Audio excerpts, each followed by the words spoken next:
Alright, hello everyone. I'm Olivia. I'm a sophomore and I'm running for next year's cultural chair.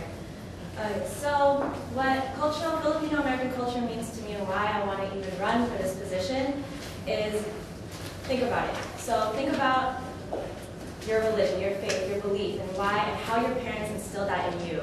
And think about how many times they took you to church for Christmas and Easter. Think about how your mom, the values that she set in you, aside from religion, the values that she set in you to be, respectful and welcoming all your friends and eating all the time and don't leave without eating, don't leave without your mama. Think about the folk tales that your Lola and your Lolo told your mom and dad to put them in a place. All of those aspects of you and me makes up our identity. And that's our culture, and that's our Filipino culture. And then each and every one of you, and me and myself, we have an American culture. And that's us living here in Seattle. We have a Seattleite culture, a Northwest culture. And that's what I've discovered lately this last quarter is that there's two sides to all of us. There's American and there's Filipino, Filipino-American. And I think it was cool this last quarter because I actually became interested into what it meant about me. Because your cultures are your identity, right? I want to become cultural chair because I want to instill that curiosity and that drive into each of the members and to each of my officers that curiosity as to what am I? Who am I? Where did I come from? Back in the Philippines, who did I come from? And here, who are the Filipinos here that made me able to be accepted on campus? And who are the Filipinos in the community Auntie Dorothy and Auntie Loli and the alum? What did they do to make me accepted on campus? And that's why I think cultural chair is personally the best position because I don't want to be I don't find interest in doing historian or doing no offense, but it's just I feel like this is my thing. I really want to do this. So that's my time and ask me questions.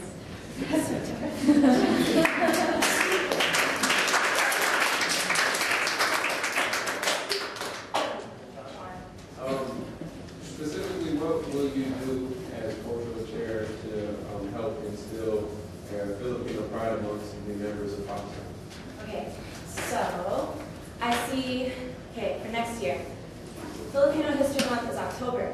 So I see, the way that I look at it is that I don't remember names. I'm really bad with names. I don't know names, but I know faces. And if I can put a face to you, I know who you are.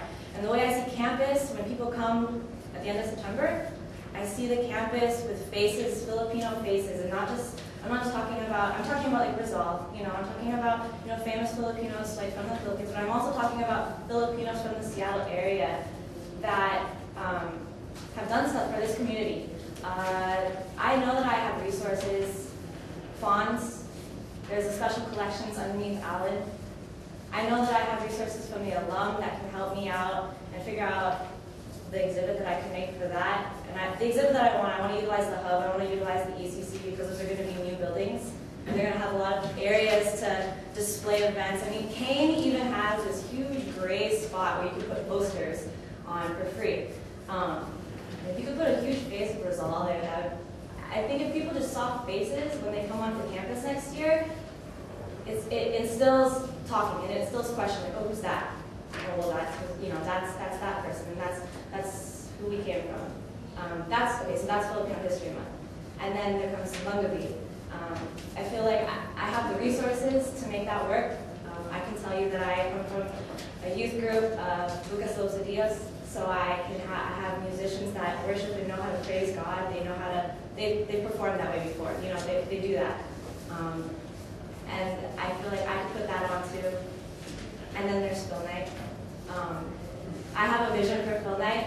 I have a vision to instill the pride. If I can keep talking about it, I would if I had time. If I do have time. But I see Phil Night as this thing next year where you walk into wherever it's going to be in the hub or the ECC or not the ECC, the hub or the Kane, and it's like this automatic feeling of wow, pride, Filipino pride, right? So you start out with this music, and it's all going to be about music at first, and I'm so short on time, so I'm sorry, but what I'm getting at is that I want to basically embrace Seattle culture. Seattle Filipino culture, and I want to put that on campus, and I want to instill that in my film night next year. If that helps. I can help you out. We'll probably have more opportunity to talk about film night. Film night has pretty much been defined for the past, I don't know, I would say about 7 years now. What would you do when you segue to your answer? What kind of things would you do in order to instill that pride where the Filipino Americans coming out of King Hall is feeling proud to be brown? Because that's what it was before. When you get asked like 3 or 4 alumni here how film night was done, and they would say the same thing. So can you elaborate or articulate on what type of things would you do to instill that pride again? Okay, so the way I see film night is it's I don't know if you want to take this as a play or a variety show. I don't know how you want to take my vision of this, but it starts out with this guy, and he's from this side of the neighborhood, whatever side you want to think of it is, but it's the side of the neighborhood, right? And it's a troublesome side, and he's part of this gang. He's part of this gang, and he has to go home to his mom because the police took him, etc., etc. He can't even go to school because he gets bullied at school. He gets in fights at school, and it's a dangerous side of the neighborhood, right? That's that one part of film night. And then there's this other part of film night where there's this other person, and he or she is from the other end of the city, and she's from the other spot of like whatever. And they're from like the cleaner side, not the cleaner side, the privileged side. You know, there's like these people, and then there's these like white people. I want there to be white people in film night. and seriously, in all seriousness. And then you come into this third view of Filipino culture, and it's like this guy's from the Philippines, and he's gonna come from the Philippines, and he's gonna bring them all together because guess what? They all are tied up. They all have similarities, but they don't like each other. But there's a reason why they're gonna be together in the end. And that's, if you follow me, if you follow what I'm seeing, I don't think you really can in these like 20 seconds. But if you follow what I want, then that will bring the members and the officers together, and it will help the pride of being Filipino, being a Filipino American, and being from Seattle, Filipino American Seattle. That's what I want. So if you can follow that, then Yeah, I'll follow it. I've seen it 7 times. So. Okay.